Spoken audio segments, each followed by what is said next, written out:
Should Americans be concerned about Ebola? I'm concerned about everything, but certainly am. I think that, it's been confined right now to Africa, but it's something that has had a breakout. What does the Ebola outbreak tell us about how prepared or not prepared we are for a global health crisis? I'm sure you all have seen the headlines. There's a rare type of Ebola that's been spreading in Central Africa. It has no vaccine. At this point, more than 130 people have died. As the numbers continue to rise, the World Health Organization has declared a public health emergency of international concern. And here in the United States, the government has restricted entry for people coming in from the Democratic Republic of Congo, Uganda, and South Sudan. From the BBC, I'm Asma Khalid in Washington, D.C., and welcome to The Global Story on YouTube. Hello, I'm James Gallagher, the BBC's health and science correspondent, and I also present Inside Health, BBC Radio 4's specialist health programme. James, we wanted to have you on the show because for the last several days, we've been hearing a lot about Ebola. It has been making headlines here ever since the World Health Organization declared a public health emergency of international concern. After we saw that news from the WHO, we then saw the WHO chief say that he was deeply concerned about the scale and speed of the Ebola epidemic. And I just want to understand how we got, and I do want to understand how we got here. But first, before we do that even, can you just explain what a public health emergency of international concern actually means in layman's English? Yeah, I can tell you what it doesn't mean, if that's okay, because sometimes it's easier to explain that. What it doesn't mean is we're not facing a COVID-style pandemic. So a public health emergency of international concern isn't that, but what it is a scale of a problem that is beyond the scope of one country to deal with on its own. It's going to require multiple countries to come together to solve the problem. And that's what we're dealing with here, an outbreak of Ebola that is already crossing borders. We're seeing cases not just in the Democratic Republic of Congo, but some neighboring countries. I'm sure you'll know there is one American that has symptoms as well. An American doctor, I'd heard, yeah. Yeah, so we're in this situation now where in order to contain the outbreak, it's going to require resources from the world to go into DRC to contain it, but also every country is going to need to be on high alert for any potential spread of the virus too.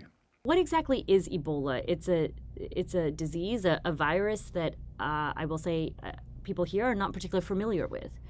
It's a Ebola virus disease is a disease caused by a series of Ebola viruses, and there are 6 different species of Ebola virus. So there are 3 of them that are known to cause disease, and it's one of them that's cropped up this time. And when it gets into the body, it starts off with symptoms basically like being hit really suddenly with the flu. So you get things like fatigue, a fever, feelings of exhaustion, a headache. Those are the initial symptoms, but then it progresses over time. So it's quite common to then start vomiting and to have really bad diarrhea. And then as it progresses even further, not everybody gets all of these symptoms, but you can get to the territory of having internal organ failure, but also your blood vessels don't cope as well. You start bleeding internally and sometimes externally as well. So it's quite common to visibly see people bleeding out of basically all parts of their body. And it's through those bodily fluids that is the major route through which Ebola is transmitted from one person to another person. And it happens in outbreaks like we're seeing now, because normally Ebola viruses infect animals. That's their natural home, their natural reservoir, as it's called in scientific terms. What type of animals? Mostly fruit bats. A fruit bat is just a type of bat, a species of bat, or a group of species of bats. And they are the natural host or reservoir of these viruses. And how does it spill over from animals to humans? Yeah. Oh, spillover. You've picked up the correct terminology. Very impressive. Yeah. So these spillover events is what they're known as. And that tends to happen it has to happen when people come into contact with infected animals. Now, that could just be handling a dead animal. It could be part of the bush meat trade. So if you are either handling and preparing bush meat, so some people would eat fruit bats, and you could be either eating them or handling those products. And again, those become moments where there is the potential for that first person to become infected.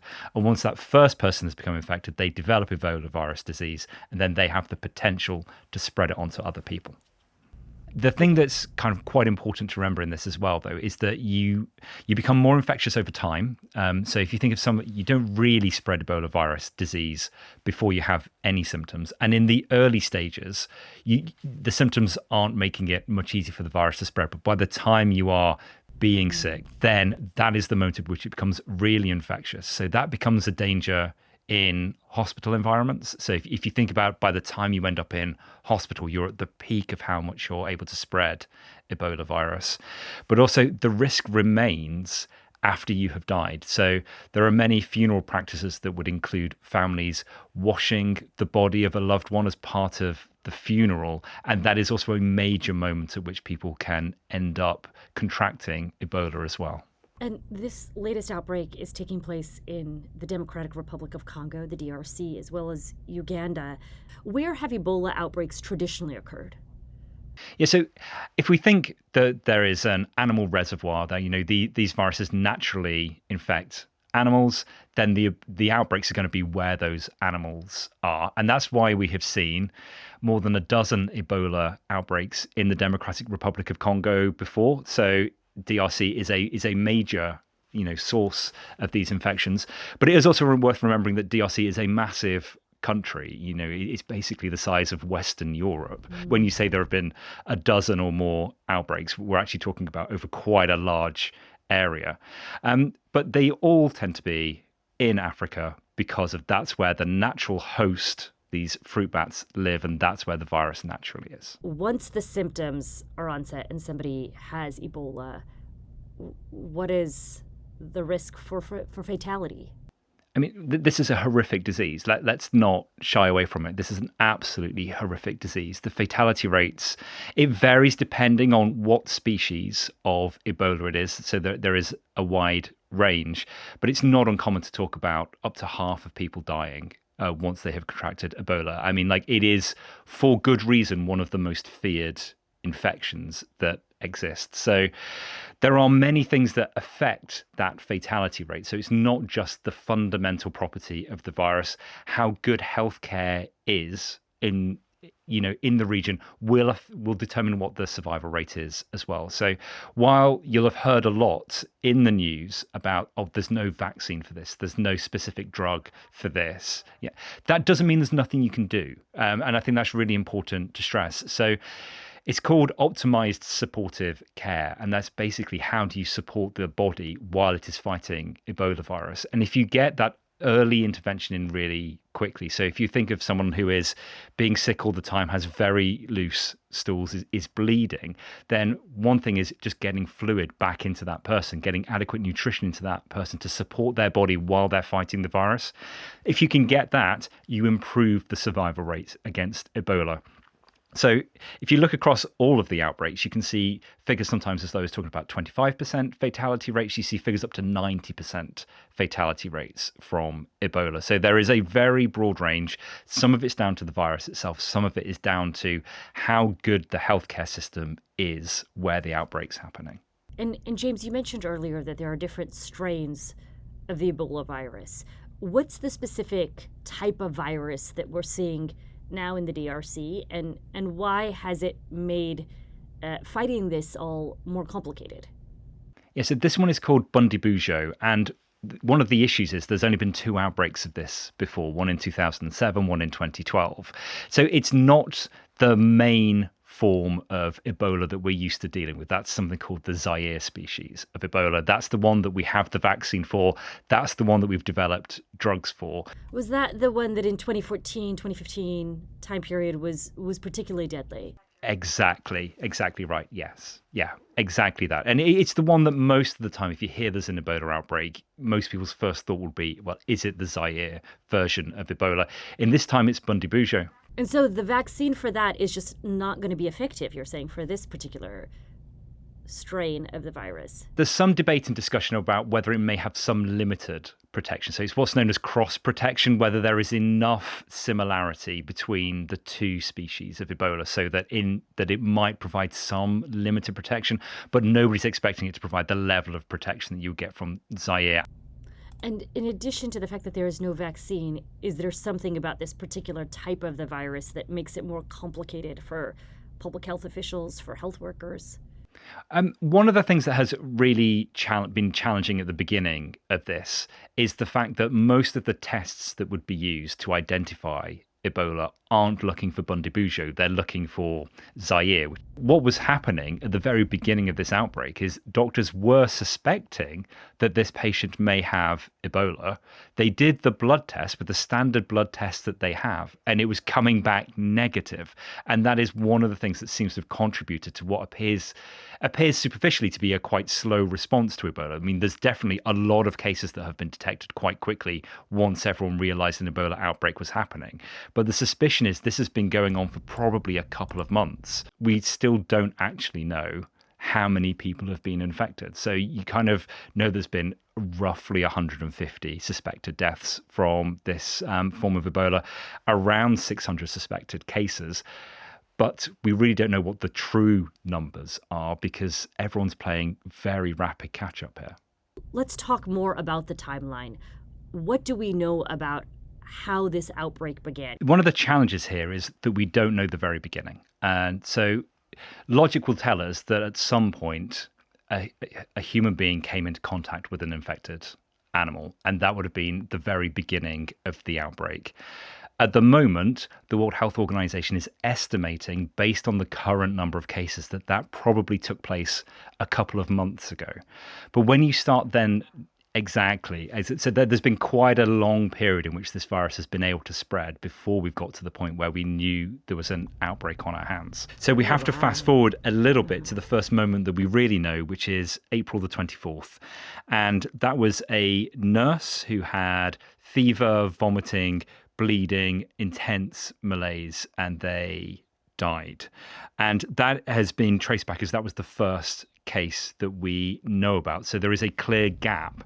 And the issue with that is you know that's not the first case because it's very unlikely that it's a healthcare worker that has come into direct contact with the infected animal in the first place. Most likely, that is a scenario where somebody has come into the hospital who is ill and then they have picked up the virus in hospital. So that is the most likely way in which they became infected. The next key date we have is May the 5th. And that's when the World Health Organization was alerted to a high mortality outbreak. At this point, nobody knows it's Ebola. It's an unknown illness, but there have been enough deaths in DRC to raise alarm bells. Mm-hmm. We have to accelerate another 10 days, though, because what happened then, that is when the blood samples from suspected patients were sent to Kinshasa and tested in a sophisticated laboratory. And that's when 8 out of those 13 samples tested positive for Bundibugyo Ebola. So that was the moment that this high mortality outbreak could be pinned down to Ebola. That day, 15th of May, outbreak of Ebola was officially declared in the Democratic Republic of Congo, and Uganda was also saying that there is an outbreak. And it was on the 16th that the Director General of the World Health Organization effectively unilaterally declared this a public health emergency of international concern. Once they did that, did it expedite resources and attention to figuring out what to do with the virus? What does that mean? I think at that point, it will kick off all of those plans around how do you contain an Ebola outbreak, of which the tools are fairly simple and obvious. You have to find everybody who's infected. You have to find everybody that those infected people have come into contact with. And you try to isolate those before they themselves become infectious and spread it onto another person. So that's how you try to squeeze the outbreak. In order to do that, you need a huge amount of facilities in order to do it. Like it takes a lot of time and effort to do that degree of what's known as contact tracing, but also on that day they had 246 suspected cases and already 80 deaths from Ebola. So that is already a substantial job of contact tracing, but also caring for those infected people. Because if you just care for somebody who has Ebola on a standard hospital ward, that is going to spread to the staff there and to other patients in that hospital. So it often requires specialist facilities, and you can build these. They can be like pop-up facilities, but you really need to treat people in isolation. And the doctors and the nurses and the healthcare workers there need high standard personal protective equipment in order to not get infected themselves. We've alluded to this a couple of times in the conversation, James, that there is, I know, an ongoing conflict in the DRC. In fact, it's one that we've heard President Trump announce that he had solved, as many of the peace deals he says that he has resolved. Nonetheless, it is an ongoing conflict. And how is that factoring into this epidemic? It makes it a really challenging issue for a number of reasons. So you're not just dealing with the government of the Democratic Republic of Congo, you're also dealing with the militia groups on the ground that control areas where the Ebola outbreak is currently taking place. I mean, there has been a report of a death from Ebola in areas controlled by the M23 militia group. And also, one of the things is that struggling to find clean water that day, or you are fleeing your home, Ebola is not your number one priority. And that in and of itself makes it challenging in the region to communicate and persuade people that of how important it is to stop an outbreak that actually isn't the most important thing in their life that day. The other day, we heard the U.S. Secretary of State Marco Rubio allege that the World Health Organization was, quote, a little late in identifying the deadly Ebola outbreak. And so, James, my question to you is, was the WHO late? I think everybody was late, is the honest answer to this. I mean, we're talking about an Ebola outbreak that probably happened a couple of months ago. I mean, you can then, the question is who was late and why was anybody late is a whole separate chain of events, and the World Health Organization itself would reject the argument that it was late and it acted incredibly quickly once it was made aware, because you are reliant on that intelligence on the ground to flag up that something is happening and needs a response. I mentioned the comments from the American Secretary of State, and it's worth putting this all in the context of some of the changes we've seen here from the Trump administration. You know, our show is about where the world and America meet, and I think it's hard to have this conversation without talking about some of those changes. On President Trump's first day back in the White House, he initiated a move to pull the U.S. out of the World Health Organization. We then saw President Trump work to dismantle USAID, the U.S. Agency for International Development. There have also been cuts to the Centers for Disease Control, the CDC. What does all of this mean in this moment in terms of trying to combat the spread of the Ebola virus? This is a really big question. And can I give some context before we go into it?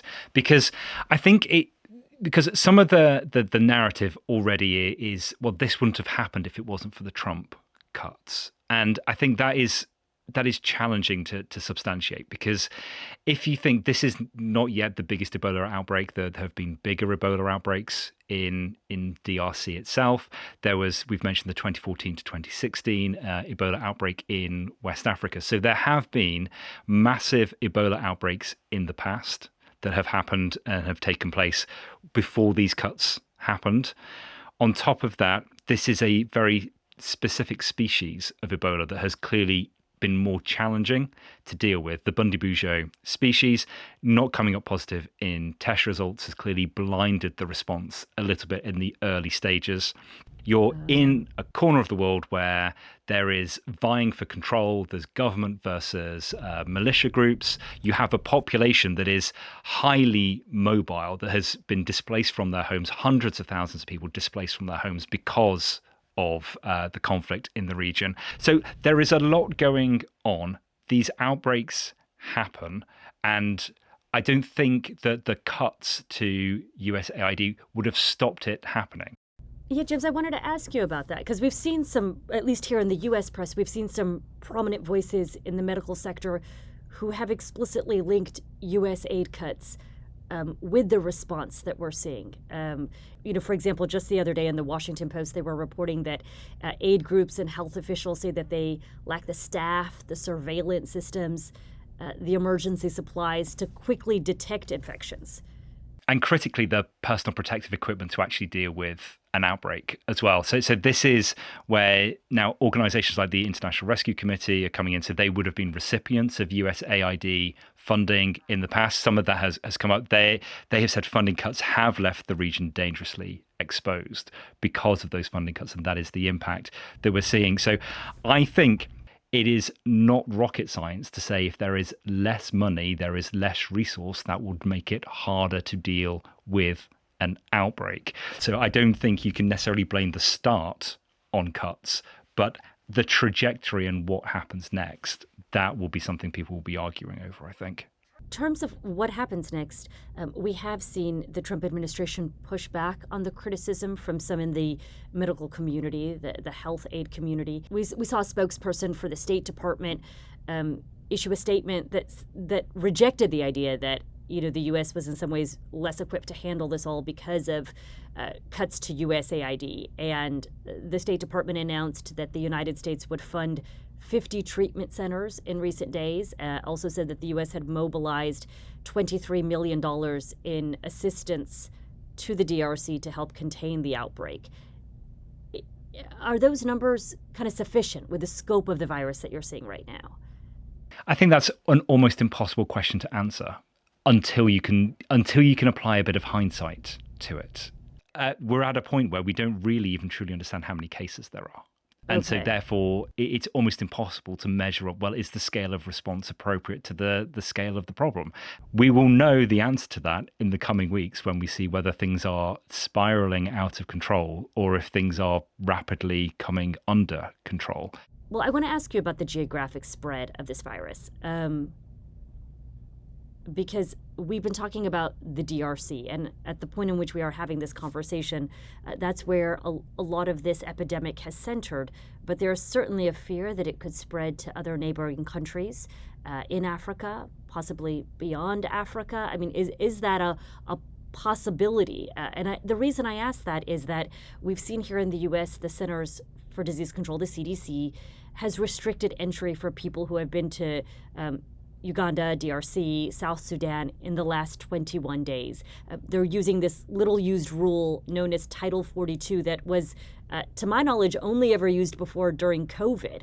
And so it has made me wonder, what's the potential spread beyond here? I mean, here in the U.S., we're expecting a solid amount of visitors from different countries with the World Cup. So what is the possibility of geographic spread? Do we have a sense of that? In all honesty, it's probably quite low. There is always the possibility of something happening. But where I draw that conclusion from, and I should say it's not just my conclusion, the World Health Organization say the risk is high in the region, the risk is low globally, is their official take. So I would learn the lesson of what happened to the biggest Ebola outbreak the world has ever seen, the one that took place in West Africa between 2014 and 2016. Nearly 30,000 people infected, more than 11,000 people died. And there were only a handful of cases in Europe, in the Americas, and nearly all of those were related to people that had been to the region as healthcare workers. So they were doctors or nurses that had been part of that humanitarian effort to stop the outbreak, had caught the disease there, often had been repatriated and treated at home. So that is the most likely scenario that we can copy and paste, really, in terms of understanding what the global risk of it is. And it is really worth stressing that the risk is very different in the United States to the risk in a conflict zone in the Democratic Republic of Congo, because there will be multiple specialist facilities throughout the United States that could handle an Ebola case. All doctors would have incredible access to personal protective equipment, and the risk of onward transmission of that virus would not be very high. And the reason that is very different to COVID, you were infectious before you were even symptomatic sometimes. You had that pre-symptomatic ability to spread the virus. Because you don't have that with Ebola, if you have the resources, it's incredibly easy in theory, in a rich Western country to stamp it out before it spreads. So that is why I think the risk is genuinely of a pandemic much, much, much lower than it ever was with COVID. These are very different viruses. And I do think sometimes we just have this knee-jerk reaction, don't we? Of like in a post-COVID world, we saw it with hantavirus, we're seeing it now with Ebola, that we're all asking the question, is it coming here? And I think the answer is no. Well, James, thank you so much for joining us on The Global Story. I really appreciate it. Pleasure. That's it for The Global Story on YouTube today. Thanks as always for tuning in. And if you appreciated our show today, then I've got to recommend checking out The Global Story as a podcast. That's right, we are available every weekday as an audio podcast on bbc.com or wherever you listen to your favorite shows.